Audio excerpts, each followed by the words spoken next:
streets don't love you back. Stay tuned every Wednesday at 11:30 p.m. Eastern Standard Time, 8:30 Pacific, with your hosts, Boyd and Lucinda, for the hottest talk show in existence. The streets don't love you back. I gotta do right before they call me home. Good evening, and welcome to the Streets Don't Love You Back radio show.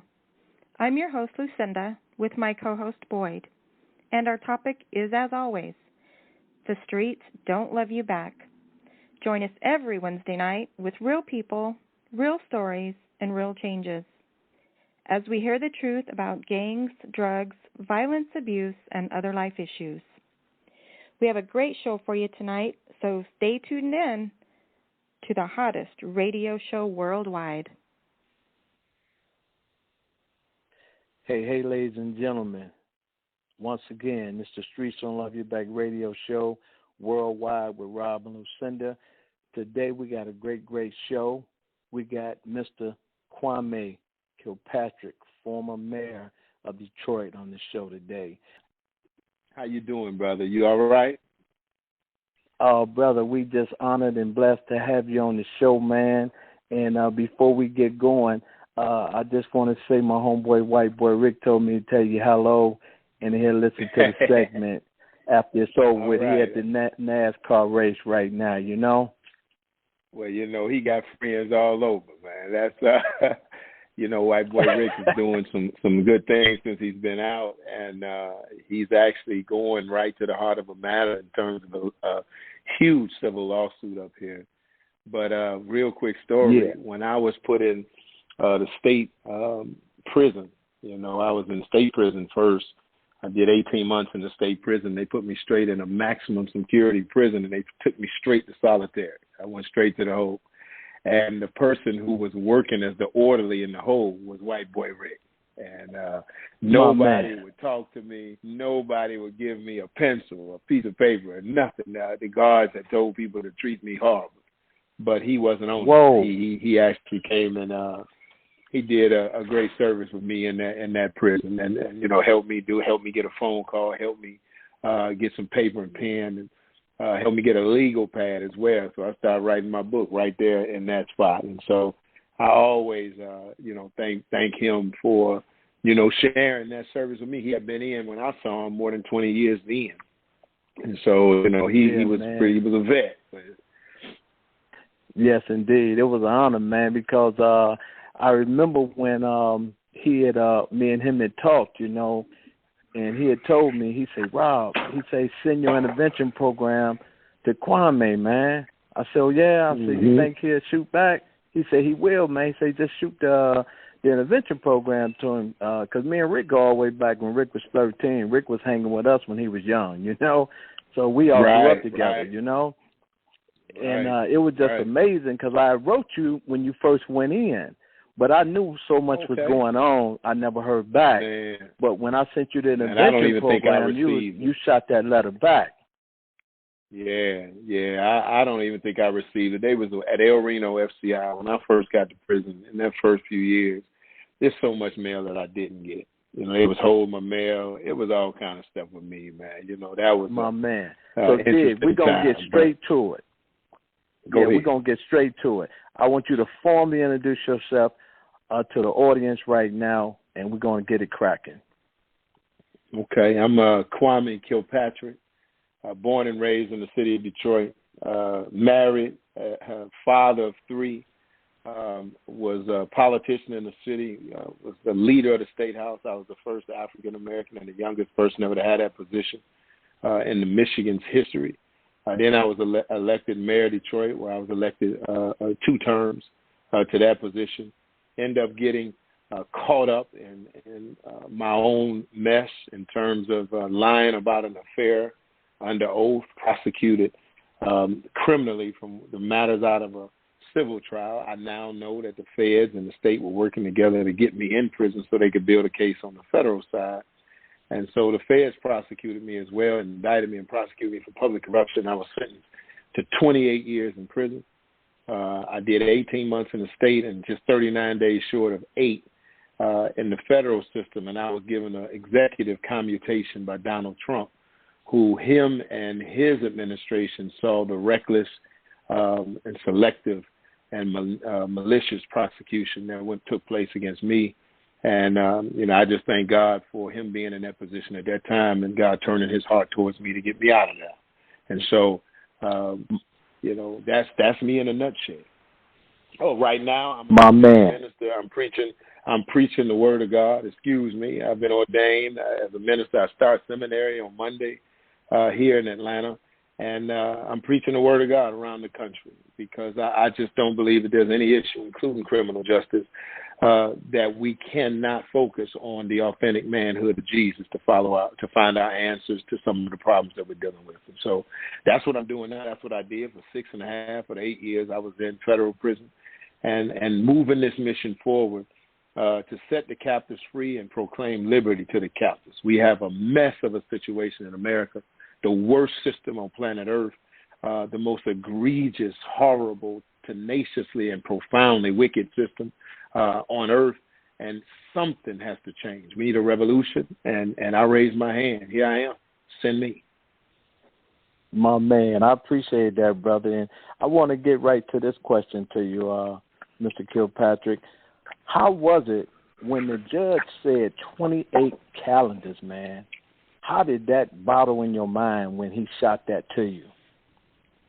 Nancy, dang, I forgot her name. Now, that's crazy, and I'm not tripping right now. I really have, because I'm thinking of a woman who I serve with whose husband just died. Her name is Nancy Quarles. She's been on my mind, and I forget the judge's name. But anyway, when she said 28 years, the prosecution stood up and asked, said a whole lot of stuff and then asked for 28 years. My lawyer stood up for a couple of minutes and she said, okay, that's enough. 28 years sounds right to me. That's how she said 28 years sounds about right to me. That's her exact words. She pulled out a prepared speech and read that speech to 5 or 6 minutes and then sends me to 28 years. When I heard that, I couldn't believe it. I thought that, but honestly, I was expecting it.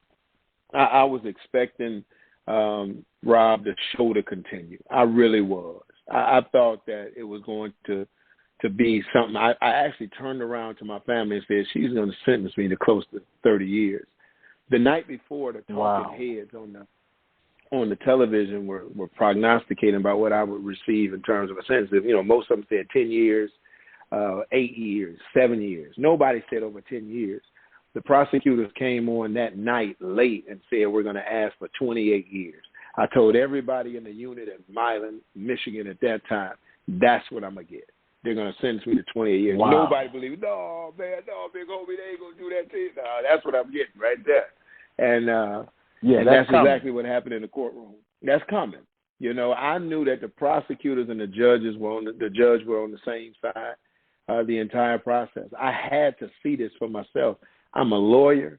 I passed the Michigan bar, the first time that I took the test. And my whole life has been in an evidentiary state of mind. State court systems, law and order, OJ trial. But when you get into the federal system, there's nothing, it has nothing to do with an evidentiary court. Circumstantial evidence and direct evidence is weighed the same. As long as somebody get on that stand and say you did it, you might as well have blood splatter, a fingerprint, hair follicles, because it's the same weight in the federal court. And it blew my mind. The whole process, Rob, blew my mind. Wow, man. So your mama and dad, they hear this, your kids, they hear this 28-year sentence, man. How did that just destroy mom and dad and your kids' mentality at that time? Speak on that, brother. Well, they gave me an opportunity to go in a room in an office before they sent me straight to prison. I didn't get to get my affairs in order. And they gave me a room, and my sons and my then wife, they were in Texas. And so I called them. I called them, and I haven't, Rob, you getting exclusive. I've never even discussed this. And so I called them and they were all crying because the news had already broke of what I received. And, I talked to my sons, and they're here now. They're hanging out. They're in the backyard right now working out. And looking at them now, they're 25. They're 25 twins and 19. They're all, my two oldest are college graduates. My youngest, 19, we're about to drive him to college tomorrow. He's a sophomore. And so, I want people to know that God is able, and he protected my sons. But this moment you talking about was so crushing. And they went through a horrible time. They did. They had to be men really quick. My two oldest sons really had to figure out how to take care of themselves. They went through changes and leaving home, getting their apartment. They came back, had to take care of their little brother. But they grew up with a little chip on their shoulders to be successful and to be victorious. And they now I'm really working to get that chip off. You can calm down. Man. There's nothing left to kill. Damon Wayans. Right. We done did that. Yeah, we did that. There's nothing left to kill. So let's figure out now what we do from here. But it was crushing. It was crushing to my mother. Man. My mother, I don't believe that she ever got over it. I believe that it the weight of what happened to her baby boy. And, me and my mother, we tight. And so the weight of those years and what happened to her, that's the tremendous guilt that I still wrestle with, of how the city did my mom after I left, the city of Detroit, and then also what I did. And so the burden that was on her to get me out of prison. Because in my present, I ain't from the streets. I'm from the neighborhood, but I'm not from the streets. Yeah. I knew I was educated, brother. When you grew up on Linwood and the Boulevard, I went to all Detroit public schools, grew up in the neighborhood. But you know who you are. You know thugs. Like, there's guys that want to be, we come from a time where you either a thug or you ain't. Stop trying to be. The guys that were getting killed was guys who was trying to be something they wasn't. So I learned very early. I saw a couple people shot, up at the park. I'm not about to be playing. I'm going to school. I'm going to get my education up in there, bro. Man, I don't want to be here. No, man, I don't want to play tough guy. That ain't what I do. No, y'all go ahead. Now, I've hooped with them. We played football. I had a bunch of fist fights in there, but I was not a part of that culture. So my mother, was the parent that came to parent-teacher conference every time they had it. She was the parent that whooped you right in elementary. I got whooped several times right up at Fairbanks Elementary School, Detroit Public School. She didn't play, and everybody in the neighborhood knew she didn't play.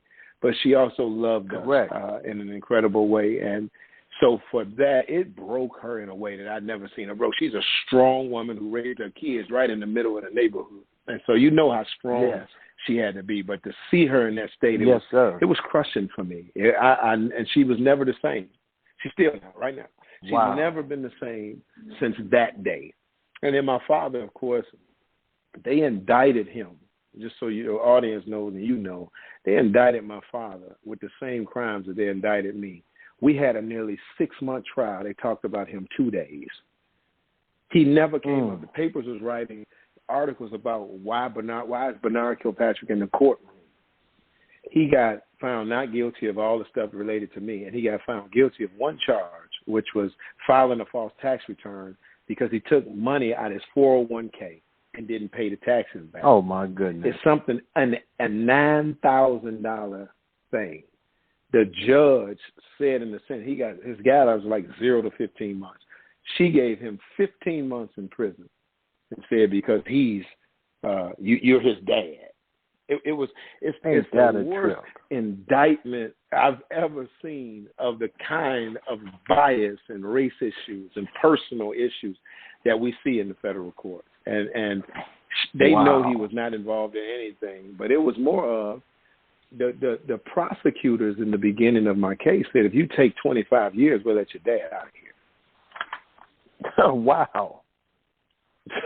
So it was. They come with all of that. They come with the flip-flop either way, huh? He told me, if you take 25 years, I'll kill you myself. So Dad said, look, man, I'm going to go sit down for a few minutes. I need the rest. And you go ahead and finish fighting that case, son. Don't let them bamboozle you over in this area. Absolutely. You know, the day that it happened, I seen my father cry twice in life. I saw him cry when his grandmother, who raised him, died by kill. And I saw him cry the second time that day. I had to put my arms around my father. There was an article written about it. I had to hug him in the courtroom and, you know, tell him to calm down, man. We're going to be all right. So it was the first, it was the second time I ever saw him cry, but it was the first time, because I was 11 years old when, you know, my great-grandmother died. But I was standing there with my father at 70-something years old, headed to prison for what people thought was 28 years.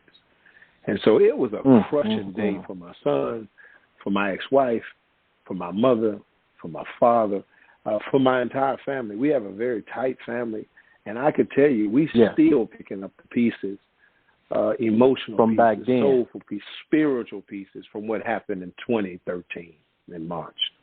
Wow. So let's get to this point right here, Mr. Kilpatrick. When Donald Trump hit the hammer and said, we're going to give you a second chance, good brother, tell the audience, man, how did that make you feel, good brother? Man, it was an amazing and special moment for me. I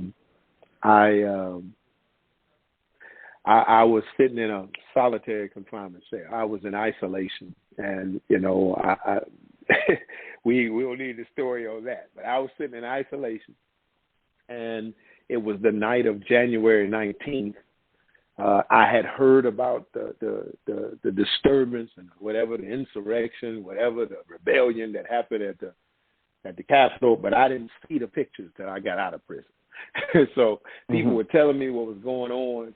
They were giving me rumors that the president was going to resign, that the government was stop. I didn't know what was going on. The night of January 19th, one of my guys who was the orderly in there, he told me that CNN had announced that there are going to be more commutations tonight.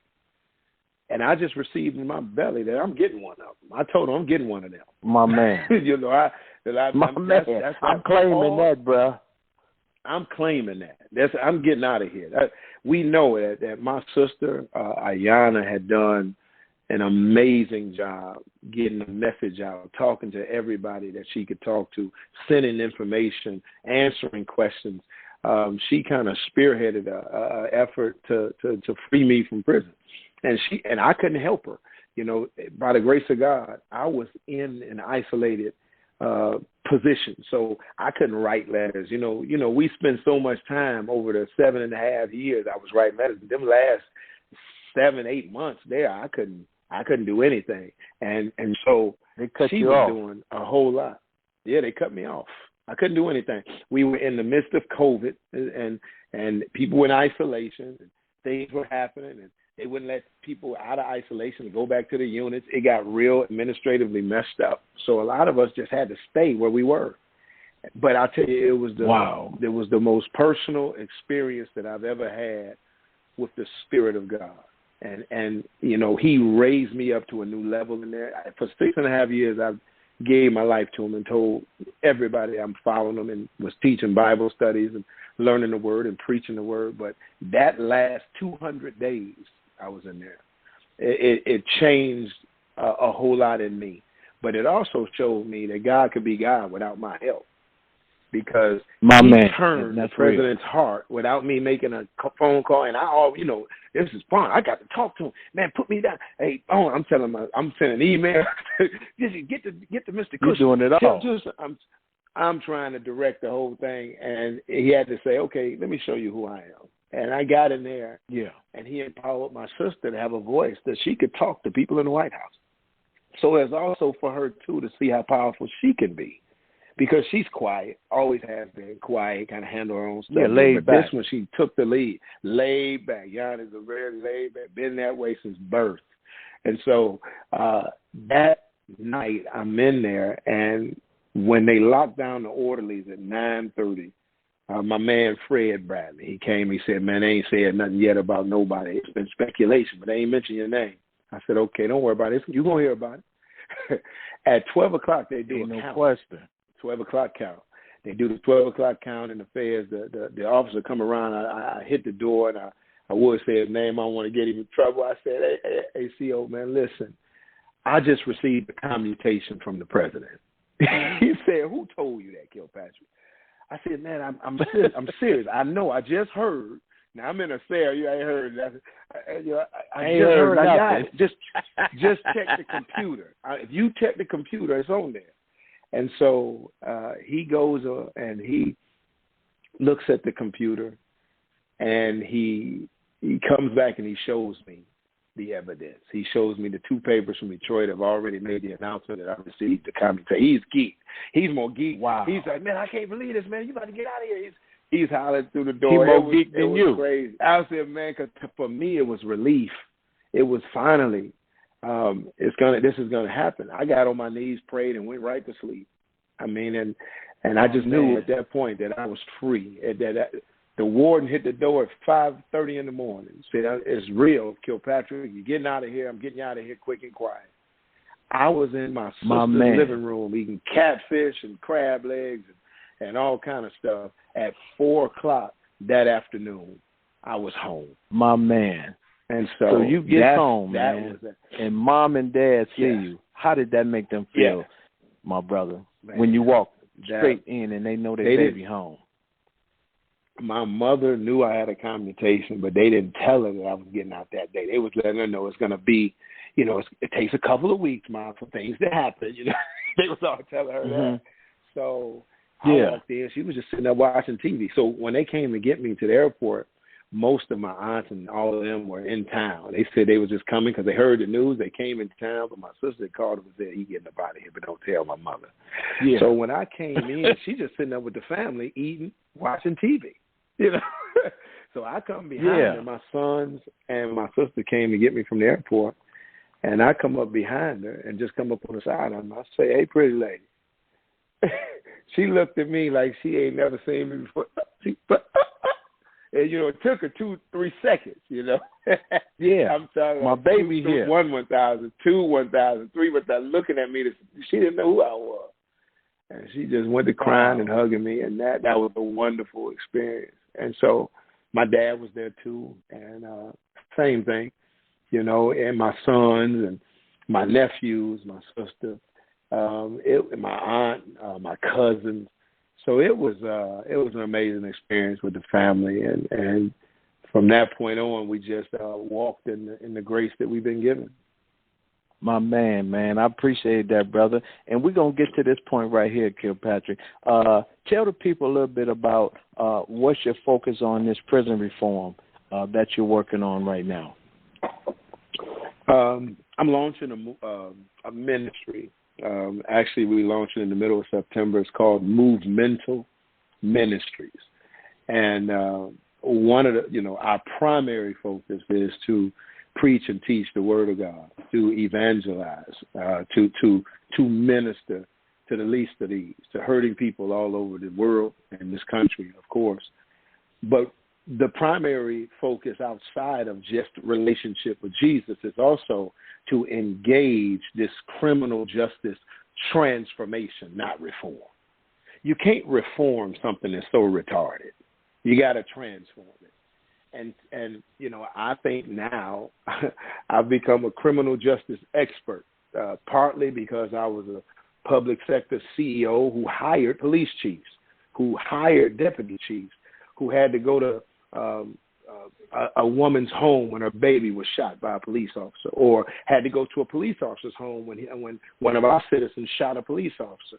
I had to deal with issues of community and police relations. We were able to drive down crime in Detroit to 1960s numbers when I was there, but it wasn't because more cops was on the street. It was because we had a joint effort between Parks and Recreation, activities, PAL, things for kids to do, the Mayor's Town program after school between 3 and 8, and quality policing and engagement between police and community. So understanding it from that perspective, then also being an inmate in state prison, in federal prison, going through the state justice system, court system, the federal court system, being an inmate in prison, writing appeals and writing habeas corpus motions to get brothers out of jail, writing commutations.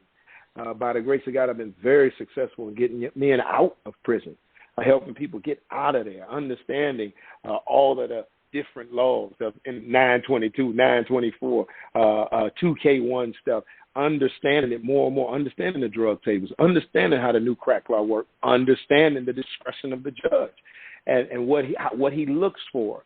And so in this entire thing, and I know what you and your wife are doing out there, man, in Arizona is off the hook, because you are the most important people, because you street level, you ground zero. You right there where a dude is making a decision whether I'm going to knock this guy over the head or whether I'm going to come into the program with Rob and Lucinda and get some help. And so you have to understand that psychology. So part of what I want to do is raise money for organizations like yours that's on the ground, get around the country. I just saw Van Jones got $100 million from Jeff Bezos to deal with the issue of criminal justice reform. He needs to know Rob and Lucinda. He needs to see what people are doing on the ground. He needs to understand that they're more than talking heads in Washington, D.C. There are people who've been laboring in this vineyard for years and decades. And how do we connect them and plug them in to the money that's out there to handle this problem? Because we can't handle it with laws changing. That's one thing.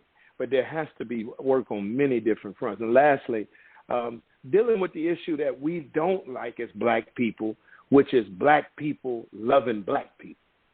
That's an issue that at some point we're going to have to deal with in our community.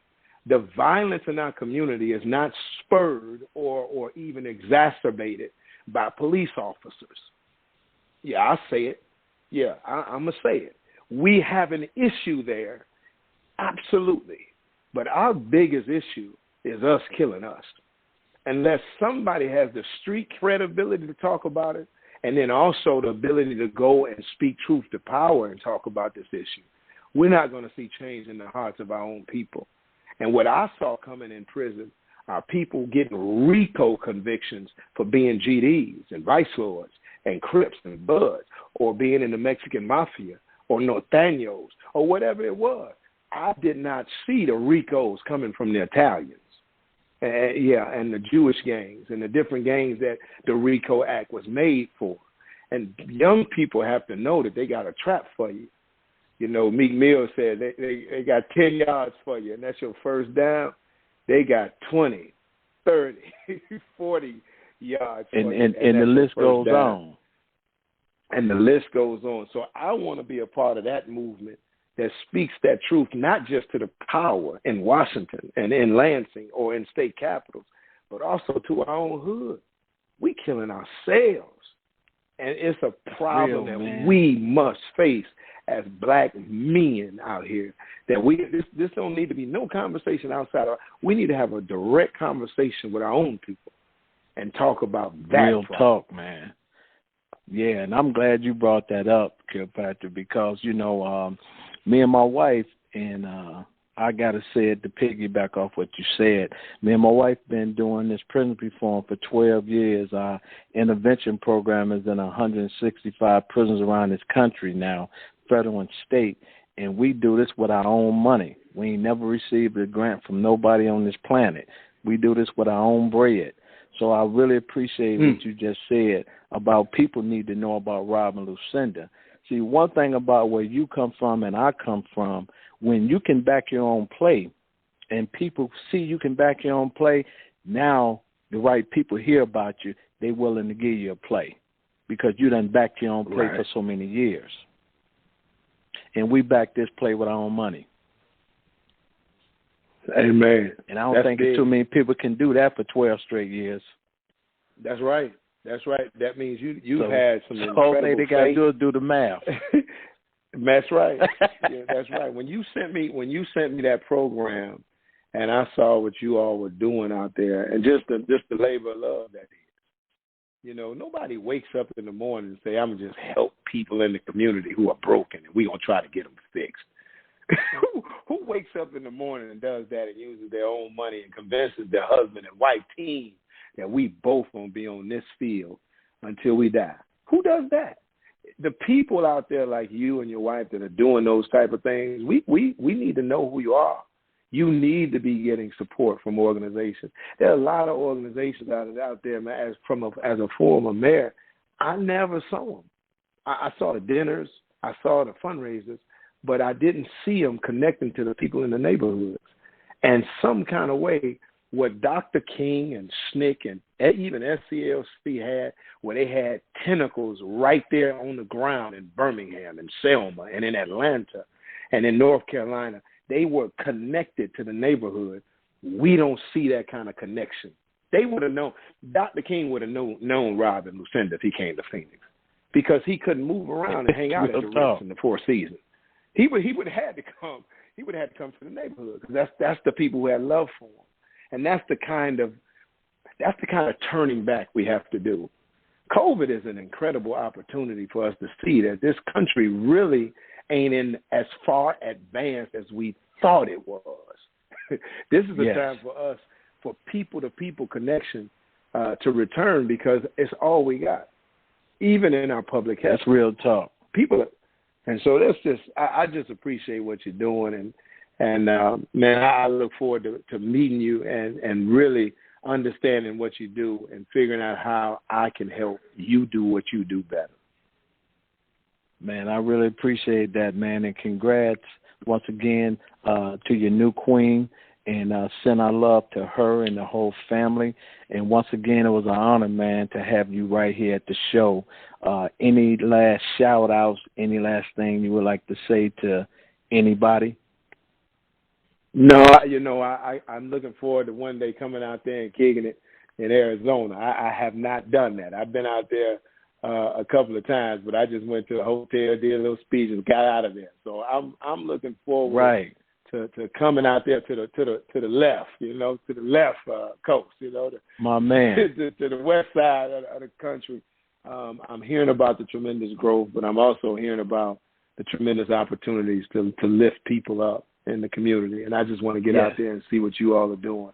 And so that's a promise, man. I'll be out there. They as soon as we launch this ministry and start moving around the country, part of what we're doing, this team of people that we have meeting, is just looking at fact finding. I don't want to pick up something old and dust it off and try to do that. I want to really understand what's going on. And so I look forward to meeting you, and much love to you and your wife and everything you all are doing. And I definitely tell Ticia that you send a shout to her as well, my wife. Hey, man, we really appreciate that, brother. Keep doing that good work you're doing, man. And once again, thank you for keeping your word, bro, because there's a lot of homies that say this, that, and the third. But you came home. I leaned back. I let you do your thing, because when somebody comes straight out the joint after so much time, they want to mingle with the family, get things caught up. Then that's when we start kicking it after I let months pass. You feel me? And here you is. Yes, sir. Kept your word, man. Yep. And your word mean more than money to me, bro. Amen. So love you, man. Keep up the good work. Love you too, brother. Can't wait to Y'all see. Take it easy now. Hey, send that number to me on my inbox. Send your number to me on my inbox on Instagram, and I'll text you and keep up with you and send you different things. For sure. All right, brother. All right, much love, my brother. Peace. Much love, bro. Yo.